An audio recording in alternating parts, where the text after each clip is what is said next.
सब power of ट्रुथમાં આપનું હાર્દિક સ્વાગત છે। હું છું જર્નલિસ્ટ જોજેફ અને મારા સાથી છે આબેદા પઠાણ। સવારના 6:30 થી 6:45 વાગ્યાની વચ્ચે વાસીવાલા ક્વાર્ટર્સ પાસે ટેક્સી પાસિંગની ગાડી દ્વારા જે ઓવર સ્પીડિંગ કરીને ટક્કરનો બનાવ બન્યો છે અને એક 2 થી 3 લોકો ઘાયલ થયા છે અને ગાડીઓને પણ નુકસાન થયેલું છે। એક અહીંયા કાકા પર છે, તેમને પણ વાગેલું છે, આમને પણ પગમાં કાકાને પણ વાગેલું છે। તે ઉપરાંત એક મહિલાને પણ વાગેલું છે।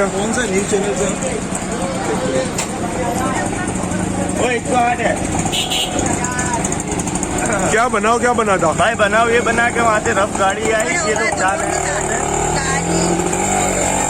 वो एक का भी ले लो, वो क्या कहते हो, गाड़ी इतनी पास लेके आया, गाड़ी वहाँ से लेके आया कि सीधी यहाँ से छुड़ा के 4 जने खड़े रहते, 4 जने को मिला के 4 जने को उड़ा दिए। बस गाड़ी वो 5 भी तोड़ डाली। वो चाचा देखो वो बैठे, वो थे दुकान के अंदर चले गए चाचा भी। બીજા પણ એક વ્યક્તિ છે જેમને પણ વાગ્યું છે અને તે પણ અહીંયા જ બેસેલા છે।